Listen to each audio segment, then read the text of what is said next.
You can protect others from getting sick from COVID-19. Here's what you do. Stay at home unless you need food, medicine, or medical care. Avoid large crowds, and if you have to go out, stay at least 6 feet away from other people. Don't forget to wear a cloth face covering so you don't spread germs when you talk, sneeze, or cough. Cloth coverings should not, however, be used on children under 2.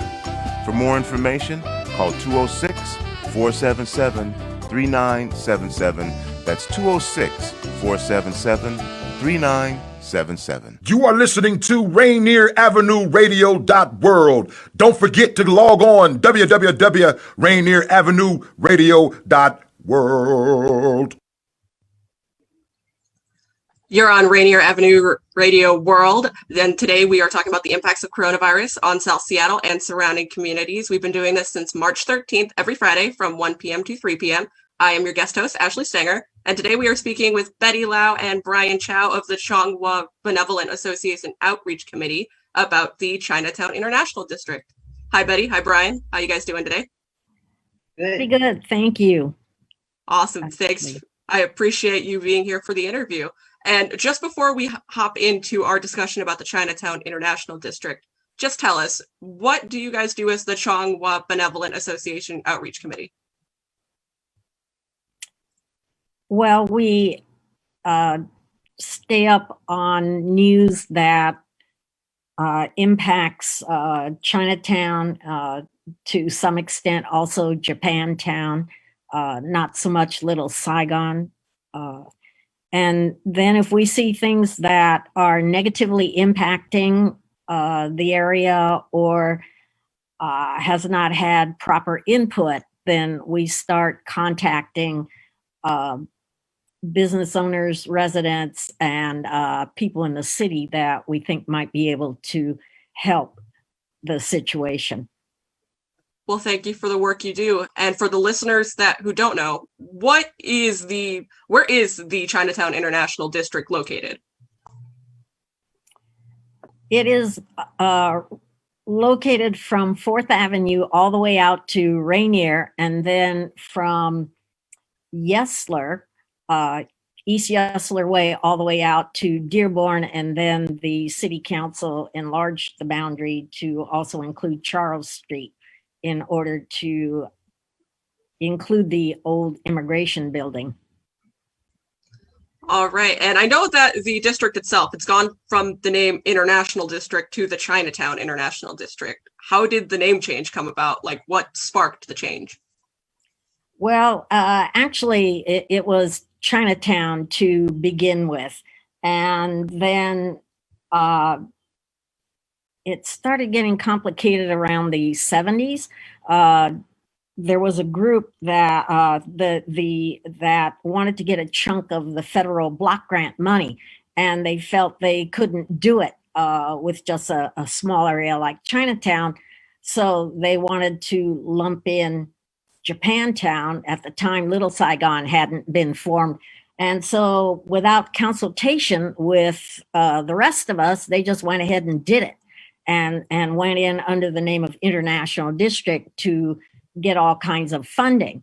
The problem with that is people who actually lived here and had businesses at the time had no say in the matter. And because of the lack of English facility at the time, and because of trying to keep up with their businesses and family life, there is a cultural tendency among traditional people to just ignore until, as one of my aunties put it, you can smell your flesh burning in the fire. And so I got involved. Let's see, this was about the 70s. And so there were just a very few people who were getting involved with this, Ruby Chow among them. And on behalf of the community, she brokered a compromise with the mayor at the time because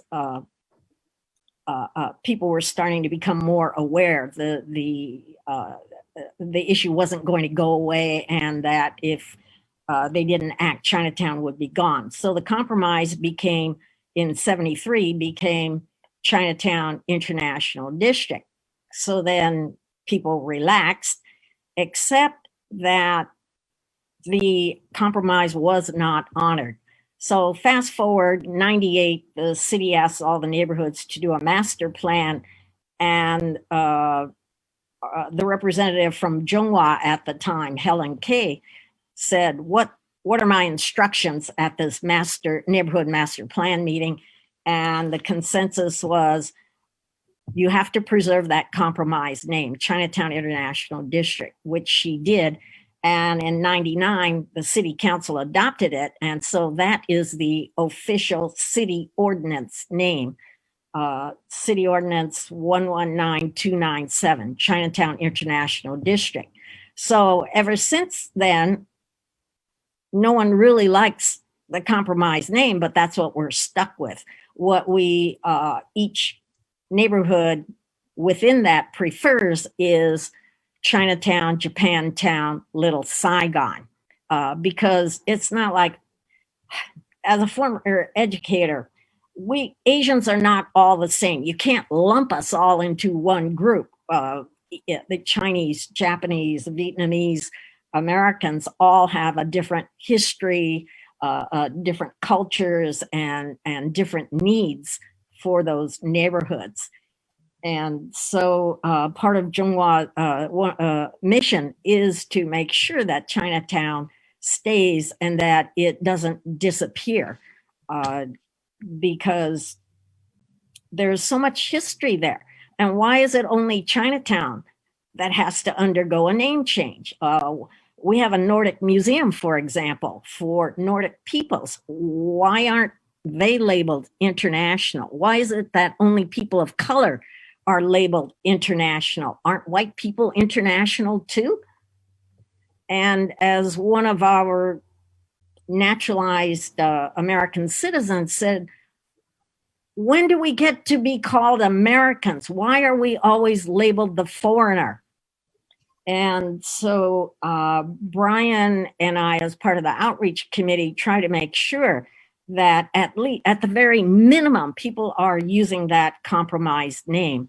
And I have to credit the media with being so data-based and fact-based, because the media and print media, air and television and radio have been very good about holding to that compromise.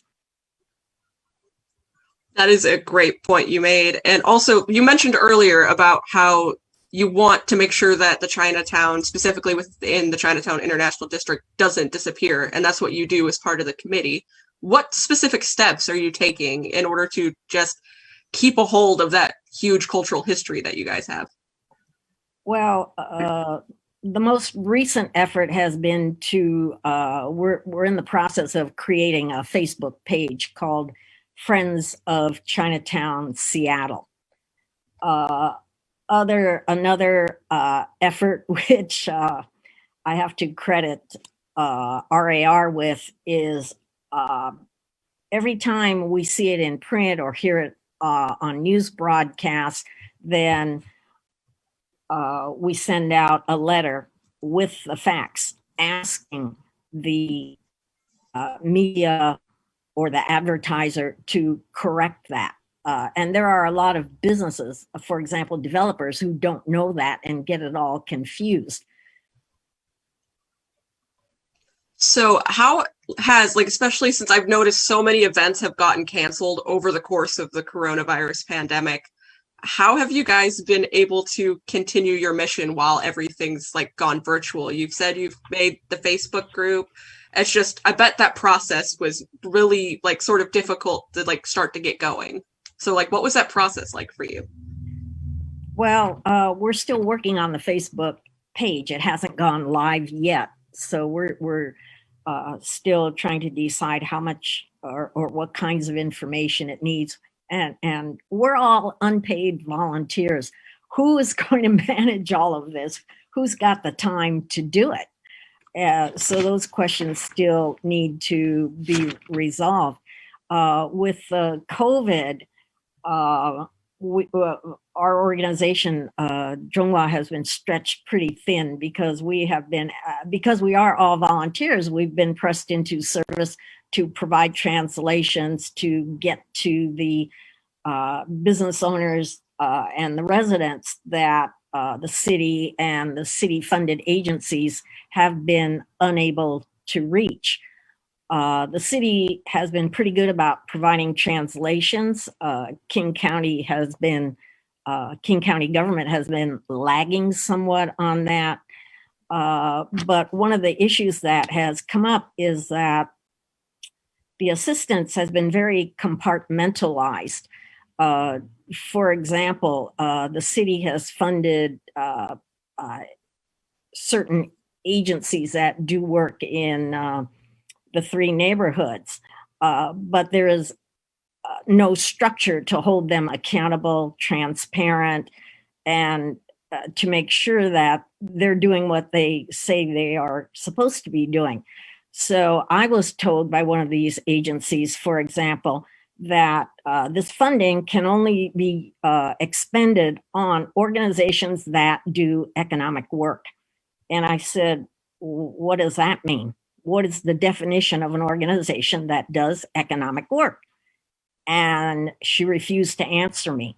So I went to the city and asked the city, what does that mean? And the city also is dancing around that question. So one of my friends in Little Saigon said she was flat out told, hey, you're the head of a nonprofit. Nonprofits are not eligible because this is economic work. Well, isn't offering ESL classes economic work because you're helping people to learn English so they can get and hold jobs?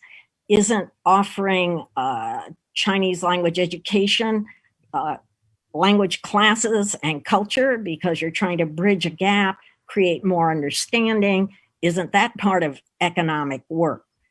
And to me, there's a lot of inconsistencies. My friend was told, no, nonprofits are not eligible, but there are 2 museums, one in Chinatown and one in Japantown. One museum is considered doing economic work and the other is not. Well, what's the difference? No one will explain that to me. And so these a structure needs to be created, perhaps through the Office of Civil Rights. But when I checked there, they're so overwhelmed and understaffed, and all they can do is create policy. They have no enforcement powers. And so I think that's a huge gap that the city could fill by creating a structure where abuses of and complaints, concerns from community people about how the funding is being used and directed needs to be addressed in a structure that could be created. And just for those now tuning in, you are listening to the impacts of coronavirus on South Seattle and the surrounding communities. We've been doing this since March 13th, every Friday from 1 p.m. to 3 p.m. I am Ashley Stenger, and I'm currently speaking with Betty Lau and Brien Chow of the Zhonghua Benevolent Association Outreach Committee, and we are talking about the Chinatown-Intl District. To sort of segue into how like COVID hasn't really affected business, but it hasn't affected businesses, but affected the people. How are the case numbers doing in the Chinatown-Intl District for those of us who don't know? I have not, because I'm a volunteer, I don't have ready statistics at hand, but I do know businesses have crashed just like they have throughout the city. But I think on top of that, there's also a tinge of anti-Chinese feeling because people, I've heard reports from my friends who own businesses. Well, this guy, the customer walked in and he said, "Are you Chinese?" And when we say yes, they turn around and walk back out, or they come in, or they tell us we should be closed because we're spreading the China virus and other things like that. And in some cases, although we don't have a direct line of evidence, windows have been smashed, vandalized, and business owners are thinking perhaps this is because of it's part of that anti-Chinese sentiment. Well, when you get anti-Chinese sentiment, who can tell a Chinese apart from a Japanese American or a Vietnamese American or a Chom refugee? We all look alike to certain people. And so the impact is not just on Chinese Americans, but the impact is falls on all Asians. And I think in the some of the media reports, there have been non-Chinese who have been attacked or who spit on and otherwise mistreated, mistakenly taken as Chinese. But still, this shouldn't be happening at all. This is not a Chinese virus. I saw at least one report where perhaps the origins were in Europe, but who can say? The scientists ultimately don't really know. And so when businesses are suffering the twin effects of people just staying inside, there is also that anti-Chinese layer that you have to put on top of that. I'm very glad you brought that up because I feel like that is a subject that just either they are part of the problem or it's just kind of swept to the side and not talked about. So the sad nature of the xenophobia that just occurs with this virus itself, it's just heartbreaking. And speaking of how like small businesses have been affected, I've seen reports from King 5 that you guys have, well, specifically the businesses have received economic grants in order to help small businesses. Have you seen them get this money? I know it was reported, but have you seen businesses receive the money? Have you seen them be able to recover a little bit? Like, what's your experience with these small businesses and the grants? There was that payroll protection. I know at least one business in Japantown received some from it, but because she was not real familiar with the paperwork and did it herself without assistance, she got a very small amount. And you can only, in some cases, you can only apply. She was told by her bank, you can only apply once. And I think this is related to the gap that I was explaining about the city. We have no statistics because the city funded agencies won't give us the statistics so that we can see there is equity of resources between Chinatown, Japantown, and Little Saigon. To the city's way of thinking, well, if we help this one corner, everybody is helped, or we've done our duty. Whereas they see us as one massive Asian group, which we are not. The city needs to reevaluate and look at us as three distinct neighborhoods. And this is one of the problems with having an international district and retaining our own neighborhood names.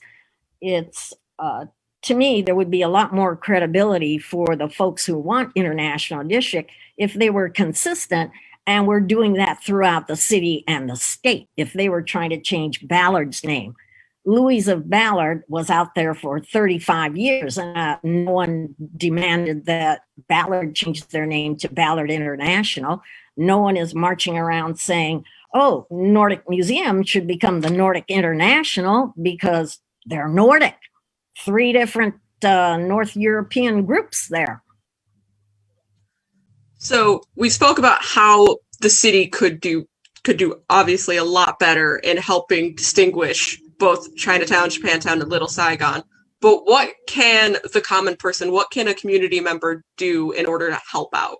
Like, how can we support you? I think if people use our neighborhood names, I know many people, when I was teaching, were actually afraid to say the word Chinatown. And I said, why are you afraid?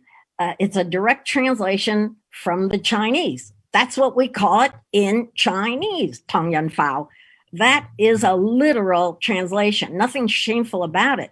But because Chinese in the past have not spoken up, it's become uh, fallen into the politically correct areas. And so the way the general public can help out is by saying, well, I'm going to Chinatown, I'm going to Japantown, I'm going to Little Saigon, and stop using International District. The legal term is Chinatown International District, but that's a compromise that no one is happy with. And we all want to be identified by our original names. Brien has a beautiful analogy about that comparison. Yeah, it's so the thought is that if you move into a house in any neighborhood, anywhere, you're given an address and the address of the house, and then you decide to sell your house. Somebody else moves into the house. The address to that house stays the same. Doesn't matter who lives in the house and how the house is improved, etc. The address stays the same, and that's the name of the neighborhoods. Chinatown has had the name Chinatown for over 100 years, and to change the name does not make any sense because, again, all the names in the city, Ballard, West Seattle, Magnolia, all have their original names given to them. And Chinatown, was moved around 3 times before we settled down where we are now. The first time was before the Great Fire down the Pioneer Square area, and Chinatown was mostly on the docks. And then after the fire, they moved to 2nd and Washington, which they're still building there. And then from there, we moved to where we're at now. And all 3 places, the name Chinatown stayed with the neighborhood name. So it's really what I'm trying to. What is that word? What is the word, Betty? It's the tense. I'm having a hard time with the systemic racism. Systemic racism, yes. I'm not used to using that word, systemic, but it is a very systemic racism type of thinking. Well, I think that was a beautiful analogy you had just mentioned. That's a very intelligent way to put it. I definitely could not have thought of that. We spoke earlier about how basically how businesses as a whole have, like, the relationships have sort of like weakened with those outside of the Chinatown International District. But how has the relationship been between Chinatown and Japantown and Little Saigon throughout the COVID-19 pandemic? Have you noticed like a strengthening of relationships, or do you think there's still a divide? I think that I don't know if there's a divide. To me, the 3 neighborhoods love their neighbors, and so there's not a so-called divide. It's just a matter of respect. But as far as COVID, everybody's on television, everybody's on Zoom. So for me, I haven't been in Chinatown since March 2nd. March 2nd is when I locked down. I haven't left the house unless I have to go grocery shop. But I know Betty has been more involved in that area. Betty? I go to Chinatown once a week to just get mail from the Zhonghua building and deliver it to our treasurer. And I'm closely associated with Japantown simply because I have friends who own businesses there, and I'm concerned about what's happening to them there. For example, the Panama Hotel. And as you know, the hotel businesses have just all flatlined because no one is traveling, and they are really struggling and really need help. And I'm wondering, what are these city-funded agencies doing to help? The owner is so overwhelmed. she's not even sure she's been reached out to, because she's trying so hard to keep the place going, to try to hang on to what employees she has left. And that's what I mean about the city needing to have structures and making sure that there's equity of resources, that all the resources aren't going just to, one neighborhood, okay, we're done here, we've done our duty. But the city could really help by checking how many resources, you say you're helping businesses, how many in Little Saigon were helped? How many in Chinatown? How many in Japantown? Have the resources been equitably allocated? And if not, why not? And hold them accountable. That's all we want, is transparency and accountability. There's a charter of operating principles that one agency has that when it became convenient for them, they threw it out the window. And I asked, well, what about the community input, the sharing of resources that's called for? And I didn't write that document. The city funded agency wrote it and made us all sign it and agree to it, but yet they're the ones that threw it out the window. So I keep asking why, and no one will answer. No one at the city, no one at that agency. And I think it's because, as you referred to earlier, Ashley, these are difficult conversations, and we really need to have them. If the bad news is, well, sorry, conditions have changed, then so be it. But don't turn people away. Don't ignore the questions. They need to be addressed. When people's questions or concerns are not addressed, then I believe that's when the conspiracy theories come in, the paranoia, your imagination. Well, what are they trying to hide? Well, this conversation has been very eye-opening. There is so much issues and the lack of transparency that I feel like the media, at least us at Rainier Avenue World, could hopefully help shed a light on in order to help you guys out. We would love to have you on here again in order to talk more about this issue. But we are going to be wrapping up right now. And just for those who are just listening in, we have been speaking with Betty Lau and Brien Chow of the Chong Benevolent Association Outreach Committee. It was lovely speaking to you both. I appreciate you guys for coming on here, and enjoy the rest of your day. Thank you so much for having us. It's such an honor to be on this station. I remember when you guys were just starting out, and John Yasutake was telling me about it. I think it's absolutely wonderful, the work that you are doing. Thank you for having us. Bye. Have a good day, guys. Thank you. Thank you. Bye. This is Paul Pearson, host of Star Time. And when I'm not stopping a Mercer Island street brawl, I'm listening to RainierAvenueRadio.world.